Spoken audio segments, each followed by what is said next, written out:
અને જેનું સામ્રાજ્ય આખા દેશમાં હતું એટલી તો સીટો અત્યારે છે નહીં નરેન્દ્રભાઈ પાસે.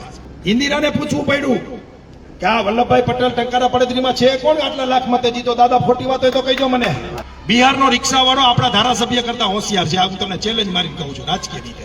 અને જો મિત્રો રાજકીય માણસ કોઈ બોલશે જ નહીં આ વાત, કારણ કે એને તો બધા સમાજના બધા લોકોના મત લેવા હોય. મારા જેવો ગાંડો કોણ હોય કે આંખે તમારા માટે 9 વાગે 10 વાગે અહીંયા આવે અને જાહેરમાં બોલે કે જેને 200 મત નથી એને તમે ટિકિટ આપી દો છો, ને પટેલોના જે 12,000 મત છે કે 8, 9, 10,000 મત છે એને તમે ટિકિટ ના આપો. અને ભલામણ તમે અહીંયા નહીં બોલો તો ગોધરામાં લડવા જઈશો. ત્યારે એને કીધું હતું કે ગુજરાતની અંદર 135 સીટ તમે કોંગ્રેસની આપી દો છો, એટલે એ લોકોની ગાડી 140 સ્પીડે ચાલે છે, એને બ્રેક મારવા માટે અમને જીતાડો. ચાણક્યને કોઈ પૂછ્યું કે ઝેર એટલે શું, તો કે કોઈ પણ વસ્તુ અતિરેક થાય ઝેર છે. એ પછી 1 કિલો ઘી પી જાવ તો મરી જાવ, અને 1 કિલો ખાંડ ખાઈ જાવ તો મરી જાવ, 80% મત દો તો મરી જાવ. તમે જીતાડો, મારી ના નથી. તમને ગમતી પાર્ટીને મત દો. આ કઈ નરેન્દ્ર મોદી કે આપણા મુખ્યમંત્રી આ કામ કરવાના, રોડ રસ્તાના ખાડા પૂરવાના, પાણીના લવાલ ચાલુ કરવાના, ગટરું સાફ કરવાના, આ એના નામે ચૂંટણી લડવાની હોય? એસી માંથી બહાર ન નીકળતો બપોરે 12, 1 વાગે ખાડો ખોદાવીને તમારી પાણીની પાઇપલાઇન કે ગટર સાફ કરાવશે ને તમારે કામ શું છે? અહીંયા આપણે કઈ યુદ્ધ કરવા જવાનું છે? બહુ સારો કાર્ય કરતા હોય, બહુ સારું કામ કરતો હોય, પણ એને ભાજપ ટિકિટ ન આપે. પણ જે વધુ ચાપલુસી કરતો હોય, વધુ પગે પડતો હોય, નેતાઓની આજુબાજુ ફરતો હોય, એને ટિકિટ આપે. મારી ઈચ્છા છે આ વખતે કે મહાનગરપાલિકામાં ટકોરા બંધ પાટીદારોને મોકલવા છે. ટકોરા બંધ. એ કે મને 10 કરોડ રૂપિયા મમતાને હરાવવા માટે 2 મુખ્યમંત્રી ભાજપના ઓફર કરી છે, આ સ્ટિંગ ઓપરેશન. મેં કીધું એમ અટલજીએ કીધું હતું કે વિપક્ષ જરૂરી છે, બ્રેક માટે છે. એટલે એને કીધું કે મજબૂત સરકાર ન હોવી જોઈએ તો રાતે નોટબંધી થાય ને રાતોરાત કોરોનામાં લોકડાઉન થાય. મજબૂત સરકાર ન હોવી જોઈએ, મજબૂર સરકાર હોવી જોઈએ.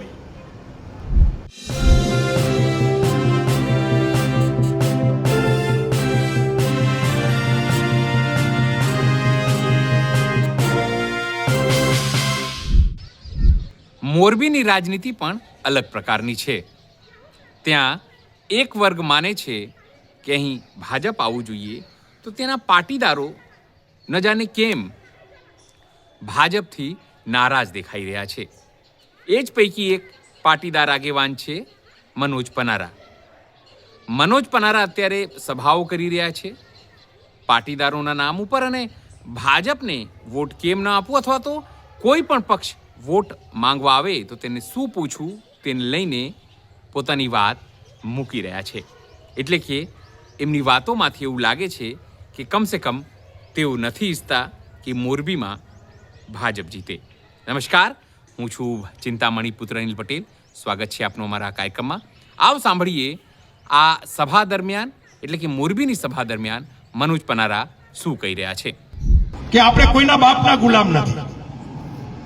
કોઈ પણ પક્ષ હોય, આપણા વડીલોએ ઇન્દિરાની સામે વલ્લભભાઈ પટેલને અને નાથા બાપાને જીતાડીને મોકલેલા વિધાનસભામાં, અને જેનું સામ્રાજ્ય આખા દેશમાં હતું એટલી તો સીટો અત્યારે છે નહીં નરેન્દ્રભાઈ પાસે. એ સમયે નાયકનું નાક આપણા વડેલો અભણ નહોતા પણ સમજદાર હતા. ઇન્દિરાને પૂછવું પડ્યું કે આ વલ્લભભાઈ પટેલ ટંકારા પડતરીમાં છે કોણ આટલા લાખ મતે જીતો? દાદા ખોટી વાત હોય તો કહીજો મને. અને એને બોલાવીને આરોગ્ય ખાતું આપ્યું. આપણે કોઈ પક્ષના વિરોધી નથી, પણ આપણે આપણી તાકાત બતાવવી પડે. ત્યાં તમને કોઈ સેલ્યુટ કરે ને નમન કરે. એટલે હું તમને જગાડવા માટે આવ્યો છું. મારી વાત કોઈ પક્ષને લઈને ન લેતા. પછી જેને જે પાઘડી બાંધવી ભલે બાંધે. અત્યારે જ હું સાંભળતો હતો કે જેના કોઈ વિરોધી ન હોય અને જેનાથી બધા જ ખુશ હોય ને એ જોકર હોય, બીજું કઈ ન હોય. શું હોય? એ જોકર થી વધારે કઈ એટલે બધા ખુશ થાય એવું બને નહીં. ઘરમાં બધા સભ્યો આપણાથી ખુશ ન હોય. એટલે કદાચ કોઈને ખોટું લાગે તો લાગે, પણ મારું કામ એ છે કે બહુમતીમાં પટેલોને જગાડવા અને રાજકીય જે આપણી અજ્ઞાનતા છે દૂર કરવાની કોશિશ કરવી. બિહારનો રિક્ષાવાળો આપણા ધારાસભ્ય કરતા હોશિયાર છે. આ હું તમને ચેલેન્જ મારી કહું છું રાજકીય રીતે. એટલે મારું કામ આ વખતે આ ઇલેક્શનમાં તમને જગાડવાનું છું. દરેક પક્ષ, દરેક વોર્ડમાં તાકાતવાળા ઉમેદવારોને જીતાડવા માટે જવાનો છું. પટેલોના દરેક વોર્ડમાં તાકાતવાળા પાટીદારો. મેં કાલ જ લલિતને કીધું કે તારા માટે એક સભા કરી દઈશ. મળદમાના તમારો નહીં જાય અહીંયા ચૂંટાઈ અને ગુંગાની ઠેરીઓ વાળા ઈ બેઠા છે તો કરશો શું તમે? એટલે મળદોને જીતાડવા માટે હું નીકળો છું અને હું પોતે લડતો નથી એટલે મારો કોઈ સ્વાર્થ નથી, પણ મળદમાના તમારો મહાનગરપાલિકામાં નહીં જાય, અહીંયા મૂઈશું પૂરો લઈને બેઠા છે, એની પાસે ચૂંચા નથી કરતા એવા તમે 50 કાઉન્સિલરો બતાવું કે 5 વર્ષમાં 5 વાર નથી ગયા નગરપાલિકામાં, નવીનભાઈ. અને તમે ત્રણેય મર્દ છો ને એટલા માટે હું તમારા માટે આવ્યો છું. આ લોકો સમાજ માટે, વિસ્તાર માટે રાત દિવસ લડ્યા છે, જાગ્યા છે. એના દાખલા મારી પાસે 20-25 વર્ષ થયા છે. પાટીદાર સેનામાં નવીનભાઈ ને નીતિનભાઈનું યોગદાન, જેથી રવાપર રોડ ઉપર આપણે કાંઈ નહોતું ને તેથી આ રવાપરની ચોકડી નો વટાતી. નીતિનભાઈ તમે મને જે બી ખબર છે બરાબર ને, ત્યારે આ સંઘર્ષના સાથી મિત્રો છે મિત્રો. અને એ જ્યારે લડતા હોય ત્યારે હું ન આવતો નગુણો કહેવાવ. આ માણસ અરુણ વિડજા કોરોનામાં હગો બાપ દીકરાને જુવાન જોત દીકરાને હાથ નતો અડાડતો, તેથી આ લોકોએ ખંભે લઈને એને ખાટલા ફેરવા છે અને એને ઓક્સિજનના બાટલા આપ્યા છે છાત્રાલય. અને જો એવડી મોટી સેવા છાત્રાલયમાં કરતો હોય જે માણસ, અને એના માટે એ લડવા માટે, સમાજ માટે, લોકો માટે આવ્યો, વિસ્તાર માટે, અને એના માટે હું સભા કરવા કે વાત કરવા ન આવતો નગુણો કહેવા મિત્રો. એ પક્ષ કોઈ પણ લડતા હોય. હું અહીંયા તમને થોડીક વાતો કહેવા માટે આવ્યો છું મિત્રો. હું તમને ફરીને કહું છું કે જગાડવા માટે આવ્યો છું. પોલિટિકલી તમે થોડુંક વિચારતા થાવ. તમે ગાડરિયા પ્રવાહની જેમ હાલ્યા જાવ એની કોઈ વેલ્યુ નથી આ દુનિયામાં, પણ તમે થોડાક નોખા તરજો એટલે તમને કોક યાદ કરશે. તમે બધા જ પ્રસંગમાં હગાવાલા નહીં જાઓ તો તમારી કોઈ કિંમત નથી, પણ 2 પ્રસંગમાં નહીં જાઓ તો પૂછે કેમ ભાઈ મગનભાઈ નથી એવા. આ વાસ્તવિકતા છે સમાજ જીવનની. એટલે આ જે બી અઘારા સરપંચ લડ્યા હતા પણ કાવા દાવામાં હારી ગયા અને ભાઈ નીતિનભાઈ જીતી ગયા, એ આપણા માટે મર્દ માણસ છે. જે બી પણ આ ત્રણેય એવા લોકો છે કે જેને આ વિસ્તાર માટે કાયમ માટે ઉજાગરા કર્યા છે ને કામ કર્યા છે. હું એમ નથી કહેતો કે બીજા નથી કર્યા, બીજા પક્ષમાં લડે છે એને કર્યા હશે એની વાત કરશે, પણ હું જેને 25 વર્ષથી ઓળખું છું એ આ 3 મર્દના ફાડિયા હોય હંમેશાના માટે કામ કર્યું છે. એના માટે હું આવ્યો છું મિત્રો. અને હું તમને કહેવા માટે આવ્યો છું કે મિત્રો આપણે અન્યાય થાય છે પટેલોને.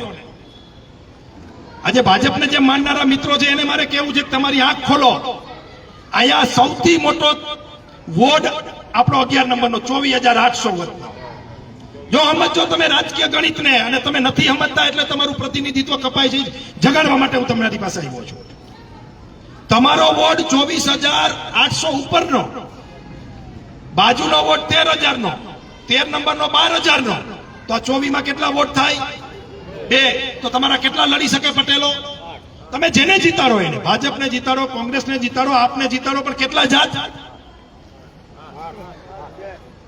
ઓબીસી આવે તે એકાદી સીટે માની લો તો 6 તો જાત ને. આજે જે ભાજપના મિત્રો પડાપડી કરતા હતા એને 3 ને વારો આવ્યો ને બાકીના રહી ગયા 25-30, એમાં બીજા 3 હચવાત કે ન હચવાત? પણ જાણી જોઈને તમારું પ્રતિનિધિત્વ કપાય એના માટે આપણા જ નેતાઓ આ પ્રયત્ન કરી રહ્યા છે. મોરબી આખાનું કોઈએ જોયું છે વોર્ડમાં કેટલા મતદારો છે? 12,000, 13,000, 14,000. ગાઈડલાઈન છે ચૂંટણી પંચની કે તમે કોઈ પણ વોર્ડની અંદર ડિફરન્સ 20% રાખી શકો. 10,000 ના બધા વોર્ડ હોય તો વધીને 12,000 નો કરી શકો, 14-15 નો ના કરી શકો. તમારા ડબલ જીકી દીધો અને કોઈ બોલે નહીં. ના બોલવાનું કામ સત્તાધારી પાર્ટી અને સત્તાધારી પાર્ટીમાં લડવા માટે જે માથા પછાડતા હતા ને જે મિત્રો, એને કેવું છે કે 2 વોર્ડ બનાવો ભાઈ. આ અન્યાય પટેલોને આ કહેવા માટે હું તમને આવ્યો છું. બીજું, બાજુની વોર્ડની અંદર 12 નંબરમાં ત્યાં 2 પટેલ લડી શકે મતા ભારતીય જનતા પાર્ટીમાં. કદાચ તમને ખબર હશે મિત્રો, 2 પટેલ લડી શકે મતા. ત્યાં ભારતીય જનતા પાર્ટીએ 1 રિસીપ કૈલાને ટિકિટ આપી, બાકી જેના 200 મત નથી એવા લોકોની ટિકિટ આપી દીધી. અને આપણું પ્રતિનિધિત્વ કાપવાનો પ્રયત્ન કર્યો છે. અને જો મિત્રો રાજકીય માણસ કોઈ બોલશે જ નહીં આ વાત, કારણ કે એને તો બધા સમાજના બધા લોકોના મત લેવા હોય. મારા જેવો ગાંડો કોણ હોય કે આંખે તમારા માટે 9 વાગે 10 વાગે અહીંયા આવે? અને જાહેરમાં બોલે કે જેને 200 મત નથી એને તમે ટિકિટ આપી દો, જેને પટેલોના જે 12,000 મત છે કે 8, 9, 10,000 મત છે એને તમે ટિકિટ ના આપો. અને આવા ભારતીય જનતા પાર્ટીના મિત્રો માટે જ બોલું છું. મારા માટે મારો સમાજ પહેલા છે. ત્યાં એક પટેલ વધારે લડ્યો હતો, જીતે જ કોઈ પણ જીતીને જાત તો તમારું ઉપરાણું તો લે, તમારી વાત તો મૂકે. અને ભલા મને તમે આયા નહીં બોલો તો ગોધરામાં લડવા જઈશો? હે? તમે કડવા પટેલનો સૌરાષ્ટ્રમાં જો કોઈ જિલ્લો હોય અને જો કોઈ શહેર હોય તો એ મોરબી છે મિત્રો, અને ઉત્તર ગુજરાતમાં મહેસાણા છે. આ બે તમારા કડવા પાટીદારોના તાકાતવાળા જિલ્લાઓ છે, અને એમાંય તમારું પ્રતિનિધિત્વ પાર્ટી કાપતી હોય અને આપણે તાલીમ વગાડ્યા રાખી તો પછી તમારો કોઈ ભાવ નહીં પૂછે. મારે બીજી ત્રીજી વાત કરવી છે તમારી વચ્ચે. મિત્રો, સત્તાધારી પાર્ટીને બ્રેક મારવી જોઈએ. મારા અહીં અટલ બિહારી વાજપેયીને યાદ કરવા છે. જ્યારે ગુજરાતમાં કોંગ્રેસનો સૂરજ તપતો હતો એવા સમયે અયોધ્યાપુરી રોડ ઉપર અમુભાઈ અઘારા દીપકમાં લડતા હતા, ત્યારે ભાષણ કર્યું હતું અંબાઈ અઘારાએ અયોધ્યાપુરી રોડ ઉપર અંબાઈની સભા માટે.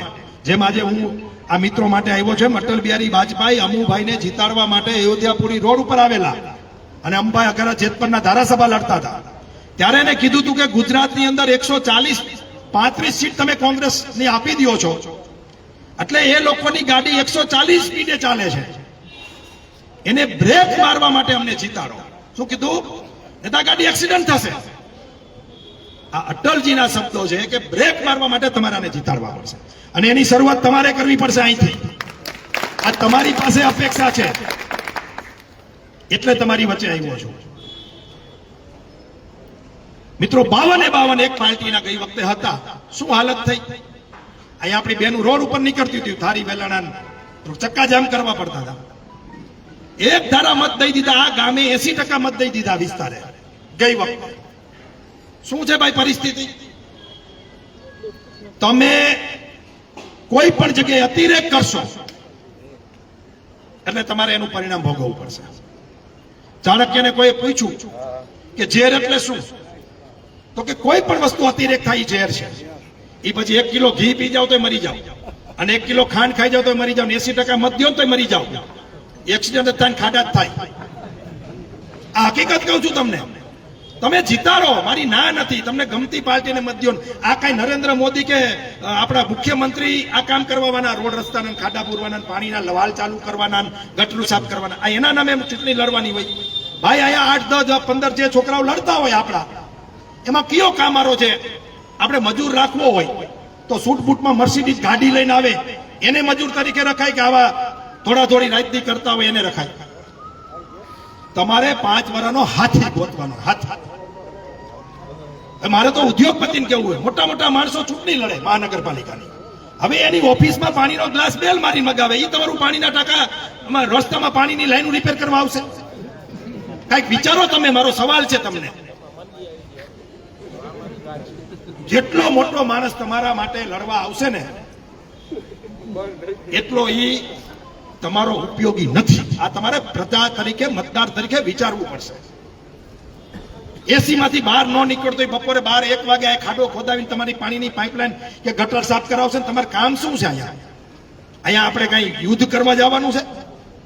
અહીંયા રોડ, રસ્તા, પાણી, ગટર, લાઈટ, વિકાસના કામો આવા બધા તો એ કોણ કરશે? કોણ લાવશે? આ અનુભવી છો. આ 2 વાર બધા સરપંચ ને સભ્યો આ હતા. તમે તો કેટલી વાર? 4-5 વાર બન્યા છો. 4 વાર. અને કામનો અનુભવ છે. આ અનુભવી માણસો છે. દુઃખ ઈ વાતનું છે મિત્રો, ખાસ કરીને સત્તાધારી પાર્ટીમાં સારામાં સારો કાર્ય કરતા હોય આપણા લલિત કામડિયા જેવો, જેને 2.5 વર્ષ પ્રમુખ પદ મળ્યું આપણા વિસ્તારમાં, ચોકા ચાંદ કરી દીધા. તમને બધાને ખબર છે. બહુ સારો કાર્ય કરતા હોય, બહુ સારું કામ કરતો હોય, પણ એને ભાજપ ટિકિટ ન આપે. પણ જે વધુ ચાપલુસી કરતો હોય, વધુ પગે પડતો હોય, નેતાઓની આજુબાજુ ફરતો હોય, એને ટિકિટ આપે. આ લોકો આવા મળદ માણસો ન આપે. શું કામ? તમને ખબર છે? ખબર જ છે કે મત પટેલિયા ભાજપના નામે દેવાના છે. જઈશે તો જઈશે ક્યાં? એટલે લોકો કામ નથી કરતા અને ચાપલુસી જાજી કરે છે. સમજાય છે મારી વાત તમને? કે દોણીમાં દૂધ જાય છે કે બારે જાય છે? એકવાર જોરથી બધા તાલીઓ પાડો એટલે મને સમજાય કે તમે બધા મારી વાત કરો. અને કોઈ મારી નથી નાખવાનું ભાઈ. મારે તમને ખાસ કહેવાનું છે કે હું તો આપનો સભ્ય નથી. એટલે હું અત્યારે તો કોંગ્રેસને અલવિદા કરી દીધી છે, ભાજપને કેટલાય વર્ષો પહેલા કરી દીધી છે. એટલે કોઈ રાજકીય પાર્ટીની વાત નથી કરતો. મારી ઈચ્છા છે આ વખતે કે મહાનગરપાલિકામાં ટકોરા બંધ પાટીદારોને મોકલવા છે. ટકોરા બંધ ત્યાં ઉભો થઈને કે ભાઈ આ પાણીની ટાંકી છે ને ઈ અહીંયા નહીં બને, અહીંયા બનશે. તમારી 3 પાણીની ટાંકી પાસ થવાની હોય અને આવડો મોટો ટેક્સ ભરતો વિસ્તાર હોય, કરોડો રૂપિયાનું હુંડિયામણ ભરતા હોય અને બાહુબલી નેતાઓ એના વિસ્તારમાં કામ લઈ જાય, પછી અહીંયા આપણે રાયડું દીધા રાખી, પણ તમે ચૂંટીને જેવા મોકલે તમે કરો શું? મારી ઈચ્છા છે કે જેની સત્તા બને ને એની 26 સીટો આવી જોઈએ. કેટલી? કે વધીને હિતા અને જે હાર જીત થાય ને 200-500 મતની થવી જોઈએ બે પક્ષમાં, ત્રણેયમાં. એટલા માટે તમને કહું છું કે તમારી વેલ્યુ રહેશે. 80% મત દઈ દો એ પછી તમારી વેલ્યુ કરે ખરા ભલા માણસ? તમને પૂછવાય આવે? મારી ખોટી વાત હોય તો કહીજો. એમાં હા 80% દઈ દો એ એરિયામાં ન આવે ભલા માણસ. અને એને ખબર હોય કે 20% નારાજ થાય છે, જેને 20 નથી દીધા એને પાછા ફેરવી દેશું. આમાં તમે 20% નારાજ થાવ તો 20 બીજા ફેરવી દે. એટલે મારે તમને કહેવાનું છે કે પાટીદારો પક્ષાપક્ષીથી ઉપર થઈ જાય. તમે સંસદની ચૂંટણીમાં તમારે જેને મત દેવો એને દેજો ને. એ દેશની વાત હોય, રાષ્ટ્રની વાત હોય, તમને તમારો વિચાર હાલતો અહીંયા દેજો ને. તમે ધારાસભામાં જે કરવું એ કરજો ને. પણ સ્થાનિક સ્વરાજ એ તમને ખબર છે? સ્થાનિક સ્વરાજ નવી પેઢીને તો ખબર પણ નહીં હોય કે સ્થાનિક સ્વરાજની ચૂંટણી સિમ્બોલ ઉપર લડાતી જ નહોતી. અહીંયા નગરના શેઠ અને નગરના આગેવાનો લડતા હતા. મોરબીના નગર શેઠો, નગર આગેવાનો, વડીલો, એડવોકેટો, વેપારીઓ, ઉદ્યોગપતિઓ ચૂંટણી લડતા હતા. તમે 25 વર્ષ પહેલાની નગરપાલિકાના કાઉન્સિલરોની યાદી તો કાઢજો એક વાત, અને અત્યારના છેલ્લા બાહુબલીઓની યાદી કાઢજો. હું તમને ટકોર કરું છું, મારું કાંઈ જવાનું નથી. હું તમને કહેવા માટે આવ્યો છું. નગરજનોના આગેવાનો નગરની સુવ્યવસ્થા માટે આપણે જેમ ગામડામાં ગૌશાળાની સમિતિ હોય તો એમાં માથા ભાઈરા માણાને બેહારી કે હારા માણાને બેહારી. ગરબી મંડળની સમિતિ હોય સોસાયટીમાં, તેમાં કટકટાવી જાય એને બેહારી કે આમ ઘરના વાપરે એને બેહારી. મને જવાબ આપો તમે જોરથી. સમજાય છે તમને મારી વાત? અહીંયા મંદિર હોય, ટ્રસ્ટ હોય મંદિરનું, તો એમાં બધું ઉહેડીને ઘર ભેગી પેટી કરી દે દાનની, એને બેહારો તમે ટ્રસ્ટી તરીકે કે સારા માણસને બેહારો? તો આ તમારું તંત્ર છે, આ તમારી વ્યવસ્થા માટેની ચૂંટણી છે સ્થાનિક સ્વરાજ. એટલે આપણે ગામમાં, ગામ પંચાયતમાં આપણે જાગૃત છીએ કે ભાઈ આ છોકરો બહુ સારો છે, ગામનું કામ કરે, એને બેહારો. અહીંયા પક્ષાપક્ષી નથી કરતા. શું કામ? કે અહીંયા સિમ્બોલ નથી. અને આપણે સિમ્બોલ એવો મગજમાં બેહારી દીધો છે આ ભાજપના મિત્રોએ સોશિયલ મીડિયામાં વાતો કરી કે તમે કલ્પના જ ન કરી શકો. હું તમને એક દાખલો દઉં, ખાસ કરીને પટેલોએ સમજવા જેવો છે.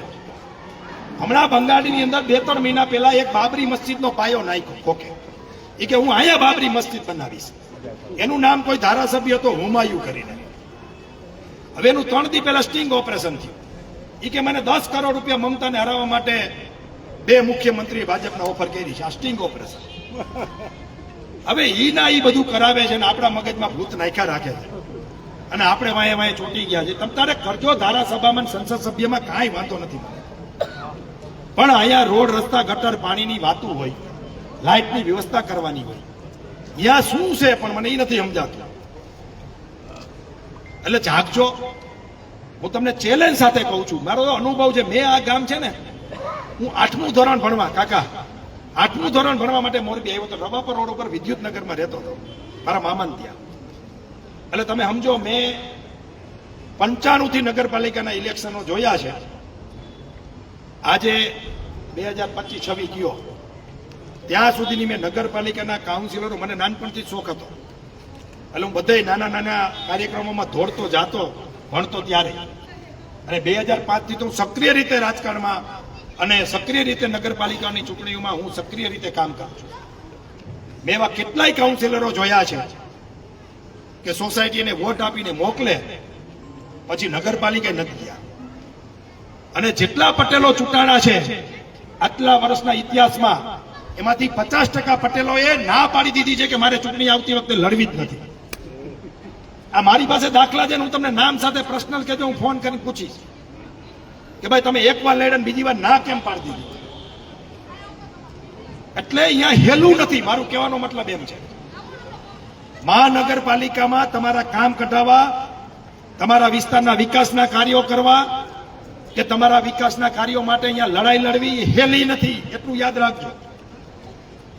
અને એક જ પાર્ટીના ઉમેદવારો જીતીને જશે તો ત્યાં ઉપરથી જેનો મેન્ડેટ આવશે એમાં ઊંચી આંગળી કરવી ફરજિયાત છે. ત્યાં બોલવાની વ્યવસ્થા જ નથી અને જે બોલે એને કાઢી મૂકે છે. ગળદી જ એટલી છે. સમજાય છે તમને મારી વાત? પણ પ્રજાએ જાગવું પડશે. મેં તમને કીધું એમ અટલજીએ કીધું હતું કે વિપક્ષ જરૂરી છે, બ્રેક માટે છે. ગયા મહાનગરપાલિકામાં કરોડો રૂપિયાનો ભ્રષ્ટાચાર થયો છે અને એનો એક જીવતો જાગતો દાખલો જોવો હોય તો સનાડા બાયપાસ ઉપર આવાસ યોજના બની છે. એમાં રહેવા નથી કે આ લોકો ત્યાં પડવા માંડ્યું. ઘણા લોકો જોયું હશે કામધેનુની પાછળ, ન જોયું તો પણ નજર કરી આવજો. આ એનું પરિણામ છે કે એક ધારી સત્તા એ માણસને અહમ આપે, સરમુખશાહી બનાવે. એટલા માટે મારી ઈચ્છા છે આનો પક્ષ ભૂલી જાજો. આ શેમાંથી લડે છે એ મગજમાં ન રાખતા, એ આપણા માટે લડે છે એ મગજમાં રાખજો. મારી ઈચ્છા છે તમારી પાસેથી પરિવર્તનની. તમે બધા બુદ્ધિજીવી લોકો છો, સમજદાર લોકો છો કે અહીંયા આ મહાનગરપાલિકામાં આપણો પ્રતિનિધિત્વ સત્તામાં પણ હોય અને વિપક્ષમાં પણ હોય, જેની સરકાર બને એની. ખાસ જે બી નવીનભાઈ અને વરુણભાઈ સેવાભાવી માણસો છે, આ એકેન હવાર ઉઠીને કારખાને જવાનું નથી. વરુણભાઈ એને તો અરુણ મોટર દઈ દીધી ભાડે, જે બી ને તો કઈ ઉપાધિ નથી. હા, આપણી જે ઉમિયા મંદિર, ઉમિયા સંસ્કાર ધામ છે ને, એમાં આપણે 5100 રૂપિયામાં દીકરાઓને પરણાવીએ છીએ ને, એના સેકન્ડ એકે પછી બીજા નંબરે અરુણભાઈ છે. અને જો મિત્રો હું તમને એ પણ કહું, તમે ખાસ કરીને પાટીદાર સમાજ મતદાનની પેટર્ન નહીં બદલો. હું કહું છું તમે જે પક્ષમાં માનો છો ને એને 4 મત નો દો. તમે ભાજપમાં માનતા હોય, કોંગ્રેસમાં માનતા હોય કે આપમાં માનતા હોય, 4 ટીલા ન કરતા. તમે સારા માણસોને ટીલા કરજો. મહાનગરપાલિકામાં તમે પહેલી વાર આવ્યા છો, તમારે 4 મત દેવાના છે. કેટલા? તમે 1 પણ દઈ શકો, 2 પણ દઈ શકો, 3 પણ દઈ શકો, 4 પણ દઈ શકો. અને આ 4 મત અલગ અલગ વ્યક્તિને અલગ અલગ પક્ષને પણ દઈ શકો. સમજાય છે મારી વાત તમને? આ વખતે તમે પહેલી વાર ભર્યા છો એટલે હું તમને નગરપાલિકાની પેટર્ન સમજાવું છું. સ્ત્રી સામે સ્ત્રી જીતશે, ઓબીસી સામે ઓબીસી જીતશે અને ઓપન સામે ઓપન જીતશે. અને મારે તમને તો ઈ ટકોર કરવી છે. 10% ઓબીસી અનામત હતું સ્થાનિક સ્વરાજની ચૂંટણીની અંદર, અત્યારે 27% થઈ ગયું. આમે તમે કપાઈ ગયા છો અને એમાં 24,000નો વોટ ઠોકી દે. બધાય 12,000ના વોટ છે, 13,000, 12,000, 13,000, 14,000. તમારો 24,000નો હું કામ? કે ખબર છે આ પટેલિયા ક્યાં જવાના છે, એને મગજમાં ભૂત જ કરી ગયું છે કમળનું. ગમે તેને દઈશો બટન તો અહીંયા જ દબાઈ આવવાના છે. પણ આ વખતે જાગૃતતા, અને એક ચૂંટણીમાં શું ફેર પડવાનો છે?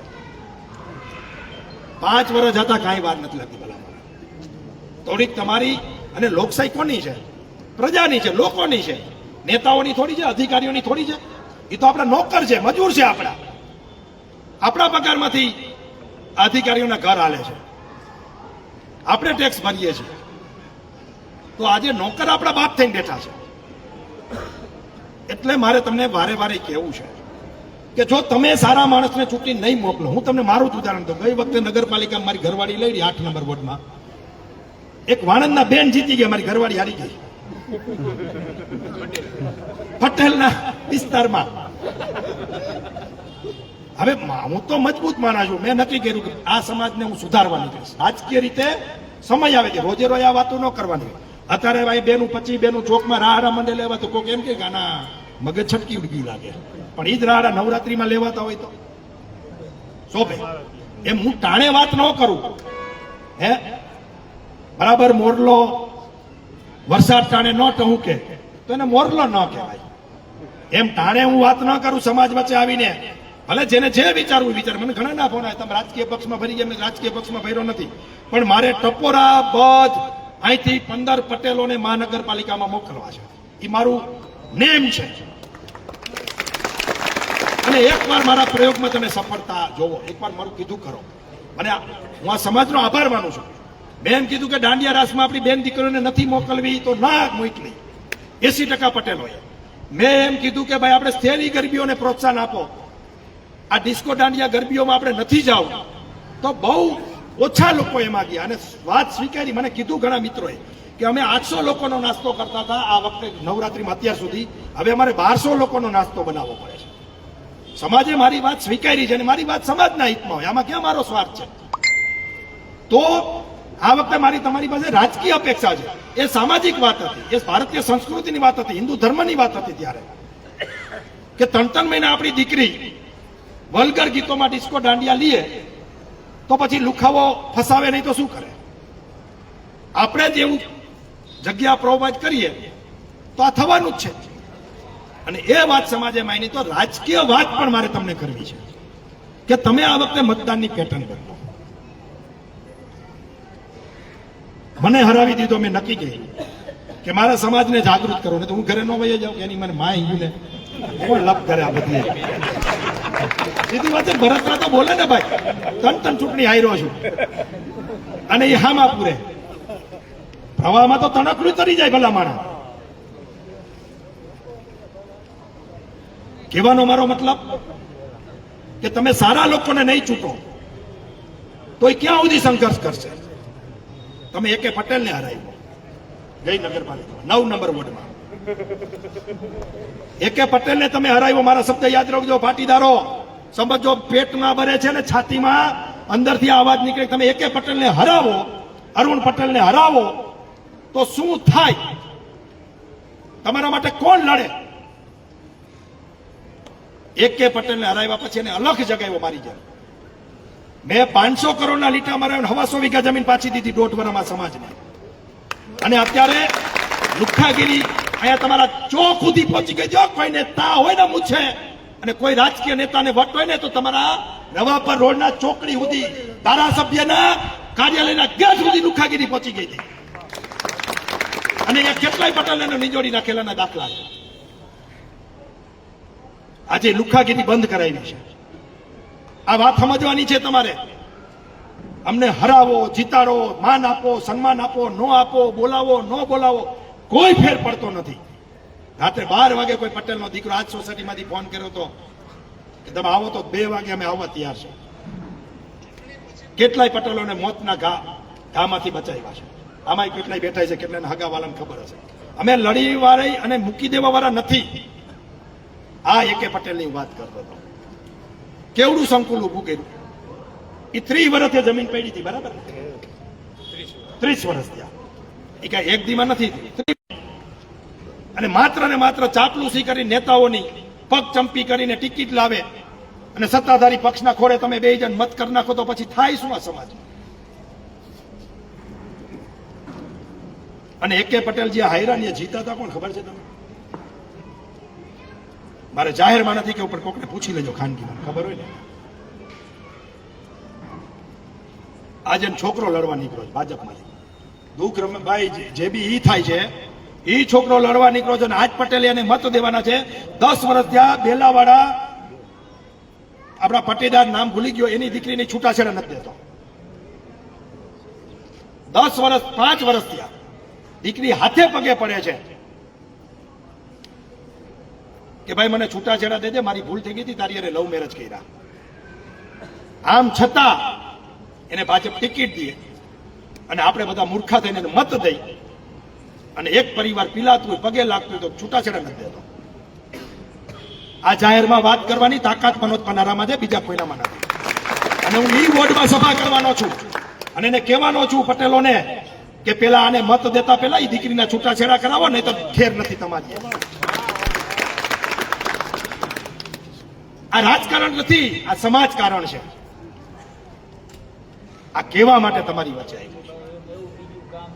અને છતાંય તમે ન સમજો, ન માનો, તમે આવતી વખતે પ્રયત્ન કરશું, એની પછી કરશું, જ્યાં સુધી જીવશું ત્યાં સુધી કરશું. અને મોત હાથમાં લઈને ફરીજો. આપણે એક શેરીના સામાન્ય આગેવાન કે નેતાને કહેવાની તેવડ નથી કે તમે અહીં પાણી નથી આવતું, ફોન નથી કરી શકતા. અને આ ગામના ટોપ ગુંડા લુખાણ કહી દીધું છે અને વગાડીને કીધું છે. એટલે તમને મને કહેવાનો અધિકાર એટલે છે કે હું કરું છું રાત દિવસ તમારા માટે કામ. આજની તારીખમાં આજે સભામાં આવ્યો ને એ પેલા 3 લોકોના કામ કરી નાખ્યું અને આ જ પ્રકારના. એટલે મારે બોલવાનો મારો અધિકાર છે. બાકી હું એસી ઓફિસમાં એસી ગાડીમાં જલસા મારતો હોય ખાલી ફિલોસોફી કરવા આવું તો મારો અધિકાર નથી. એટલે મારી તમને વિનંતી છે, ઘણું બધું કહેવું તો કહી શકાય એમ છે, પણ મારી વિનંતી છે કે આખી મોરબીએ ગુજરાતને અને ગુજરાતના પાટીદારોને અને ગુજરાતના રાજકારણનો નકશો બદલવાનો છે. આપણે બધાએ કે સારા માણસોને ચૂંટીને મોકલશું. આ પંચાયતી રાજ શેના માટે છે? કોંગ્રેસની સરકારમાં સ્થાનિક લોકો પોતાના કામની વ્યવસ્થા કરે એટલા માટે આ પંચાયતી રાજની શરૂઆત થઈ હતી. એ તાલુકા પંચાયત હોય, જિલ્લા પંચાયત હોય, નગરપાલિકા હોય કે મહાનગરપાલિકા હોય. એક સમયે સિમ્બોલ વગર લડાતી હતી. ભારતીય જનતા પાર્ટીનું ગુજરાતમાં શાસન આવ્યું અને સિમ્બોલ ઉપર લડાવવાની શરૂ થઈ. એનો વાંધો નથી, પણ મત દેવાનો અધિકાર તો આપણને છે ને. કોને દેવો, કેટલો દેવો, ક્યાં દેવો. અને ખાસ તમને કહું છું કે જો ચૂંટણીઓ તો આવશે ને જાય છે. દર 1.5-2 વર્ષે ચૂંટણી હોય છે, પણ એક વાર તમે પરિવર્તન કરીને જોવો. તમે મતની ટકાવારી ઘટાડીને જોવો. તમે સત્તા જેને દો એને, પણ હિતાવી સીટ જ દો. માયાવતીના ગુરુ કાશીરામ, એને કોઈએ કીધું કે તમે રાજકીય વિશે શું વિચારો છો? એટલે એને કીધું કે મજબૂત સરકાર ન હોવી જોઈએ તો રાતે નોટબંધી થાય ને રાતોરાત કોરોનામાં લોકડાઉન થાય. મજબૂત સરકાર ન હોવી જોઈએ, મજબૂર સરકાર હોવી જોઈએ. એમ આપણી મહાનગરપાલિકા મજબૂત નહીં, મજબૂર હોવી જોઈએ. આપણો કાઉન્સિલર કે એમ થવું જોઈએ, નહીતર પછી ભ્રષ્ટાચાર સિવાય કાંઈ ન થાય. ગયા વર્ષના ભ્રષ્ટાચારના આંકડા ખાલી કોર્ટ પાસેથી મેળવી લેજો. એટલે મારી 2 હાથ જોડીને નાયતને વિનંતી છે કે આ વખતે અહીંથી પરિવર્તન કરવાનું છે. સામે લડે છે એ બધા મારા મિત્રો જ લડે છે, મારા કોઈ દુશ્મન નથી. પણ જ્યારે ચોઈસ કરવાની આવે ત્યારે તો વિચારવું પડે કે કોણ કામના માણસો છે ને કોણ આપણા માણસો છે. એટલે ટપોરા બધ પટેલોને મોકલવા છે. આપણું પ્રતિનિધિત્વ કરે, આપણો અવાજ ઉઠાવે. તમને ખબર છે જનરલ બોર્ડની અંદર 5 કરોડ, 50 કરોડ, 100 કરોડના બજેટ હશે મહાનગરપાલિકામાં. એ બજેટ તમારામાંથી કોઈને કાંઈ પૂછશે નહીં. આપણે ભલે ઝંડા ઝાલીને ફરતા હોય ગમે તેના, ત્યાં જે તમારો બેઠો હોય છે પ્રતિનિધિ, એના થકી જ બજેટ પાસ થવાનું છે, રોડ થવાના છે. તમારો તાકાતવાળો નેતા નહીં બેઠો હોય, 25 રોડ પાસ કરવાના છે મોરબીમાં, અને જો તમારો તાકાતવાળો આગેવાન નહીં બેઠો હોય જે બી, તો એ બધા ક્યાં વયા જશે? ક્યાં જવાના છે? અહીંયા તમને કોઈ ભાવે નહીં પૂછે ને તમારે ટેક્સ જ ભરવાનો રહેશે, કમાઈ રાજની. અને જો તમારો મજબૂત પ્રતિનિધિ હશે તો 25માંથી 5 રોડ અહીં ઠોકી આવશે. એટલે આવી બધી ઘણી વાતો છે. વાતો કરી તો કઈ ખૂટે એમ નથી. પણ મારી તમને વિનંતી છે ફરી ફરીને કે આ ત્રણેયને અને એના કોઈ ચોથા મિત્ર છે જે કોઈ એમને જીતી આવી ગયા, હા ઓળખતો નહીં, અને મોકલો, પરિવર્તનની લહેર લાવો. અને મારી તમને ગેરંટી છે, મનોજ પનારા આ ફોન ન પડે તો મને ફોન કરજો, તમારા કામ ન થાય તો મને ફોન કરજો. આપણે આની સામે અહીંયા ઉપવાસ ઉપર બેસું, એ તૈયારી છે જે બી, બરાબર છે ને મારી વાત? એટલે શરૂઆત કરો, તમારી પાસેથી અપેક્ષા છે. અને આ પટેલોએ હંમેશા માટે ગુજરાતને રાહ ચીંધો છે. આ સરદાર પટેલના વંશજો છીએ, સરદાર પટેલે આખા દેશને રાહ ચીંધો છે. એટલે પરિવર્તનની અપેક્ષા આપણાથી જ હોય. દાદા ખબર છે, ગામમાં કોઈ લુખાગીરી કરતો હોય ટપોરી, તો મોટું કુટુંબ એનું કાસલો જાળે. મોટું કુટુંબ હોય ને બાપા વાળા, ઈ કાસલો જાળે. નાનું કુટુંબ હોય ગામમાંથી, બાર ગામમાંથી ક્યાંથી બિચારું રહેવા આવ્યું ને આપણે નવા કણબી કહેતા, એ નવા કણબી કાંઈ લુખાનો કાસલો ન જાણે. હે, એને તો બાપા વાળા હાથ આઠ ભાઈ હોય, કુટુંબ મોટું, ઈ કે આ દેશી કોથરી પીના આટા ન ઠોકતો ને 2 ચડાવીશ. એમ આ શહેરની અંદર આ નાયત મોટી છે, આ ઉદ્યોગપતિઓ છે, આપણે બધા સક્ષમ છે. અહીંયા જ આપણી માલ મિલકત અને આપણી બેન દીકરીઓની ઇજ્જત છે. એટલે આપણે આવા ટપોરીઓને કાસલો પકડીને બેસાડવાની હોય કે ભાઈ અહીંયા ન દેખાતો રોડ ઉપર. એટલે કહેવાનો મારો મતલબ એ છે કે આપણી ફરજ છે પરિવર્તન લાવવાની. તો બધાય ફરી ફરીને સિમ્બોલ ન જોતા, પક્ષાપક્ષી ન જોતા, અને આને જીતાડીને મોકલી દો એવી અભ્યર્થના સાથે જય હિન્દ. અને જીતી જાય પછી તમારી વચ્ચે હું આવીશ.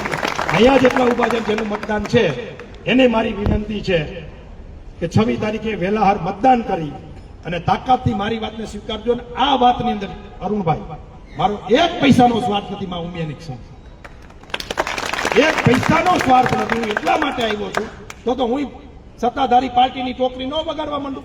હજી મારી પાસે હારી ગાડી નથી, ઘરનું મકાન નથી. અનામત આંદોલનમાં તમારા કારણે મારો ભાવ 11 કરોડ હતો. ભાજપનો કેસ પહેલા 11 કરોડ આપી, અમને ખબર છે બધાને.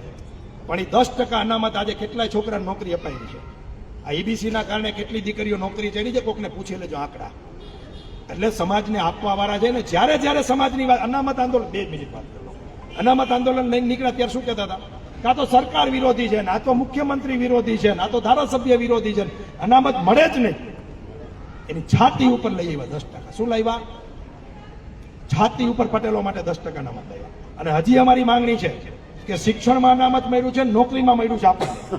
હજી આપણે સ્થાનિક સ્વરાજની ચૂંટણીમાં અનામત 10% મળ્યું નથી. આપણે એ પણ માંગણી કરી છે કે હજી અમને 10% અનામત સ્થાનિક સ્વરાજની ચૂંટણીમાં પણ આપો. એ તમે જ લડી શકો. એ પછી અત્યારે તમે નગર દરવાજે ના અંદરના વોર્ડમાં લડી નથી શકતા, પણ અહીંયા આદિવાસી સીટ આવે તો આદિવાસી લડી શકે. આજે મોરબી જિલ્લા પંચાયતને પેલા 2.5 વર્ષ આદિવાસી બેન બનવાની છે પ્રમુખ. તમે સમજો મારી વાત. અહીંયા છે કે આદિવાસીનું એક ગામ? શું કામ બને છે? અનામત છે. આ સમજો મારી વાતને, અનામતની ક્યાં જરૂર છે? એ તો કે અનામત થોડું લેવાય. હવે અનામત આપણે મને કરવા દાજકા ભરવા માટે વાત કરતા ને ત્યારે હવે સમજાણું કે આ 2.5 વર્ષ બેન બેસવાના છે. અને એક જ જિલ્લા પંચાયત છે નેકના, ત્યાંથી ભાજપ અને કોંગ્રેસ કે આપ ત્રણેય લડે છે લગભગ. એમાંથી જે જીતશે ને, જે પક્ષની બેન, એ અહીંયા બેસશે. સત્તા સભ્ય કેના કેટલા જે નક્કી નથી, ગમે તે પક્ષના ગમે તેટલા આવે, પણ એ 3માંથી 2.5 વર્ષ એનું શાસન રહેશે બેનનું.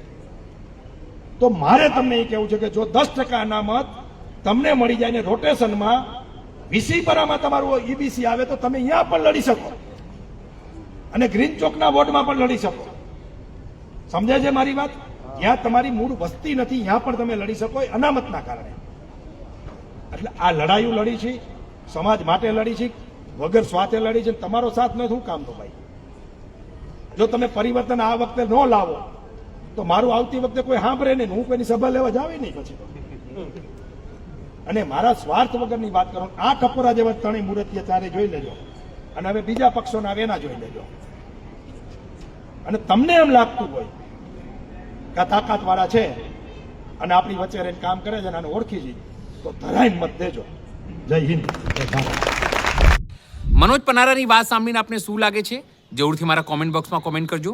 એ સિવાય અમારી યુટ્યુબ ચેનલ લાઇક કરો, સબસ્ક્રાઇબ કરો, બેલ આઇકન દબાવો. સાથે અમારી વેબસાઇટ છે www.gujaratpress.in. ત્યાં પણ જઈને તમે વધુ અપડેટ થઈ શકો છો. અત્યારે માટે બસ આટલું જ. નમસ્કાર.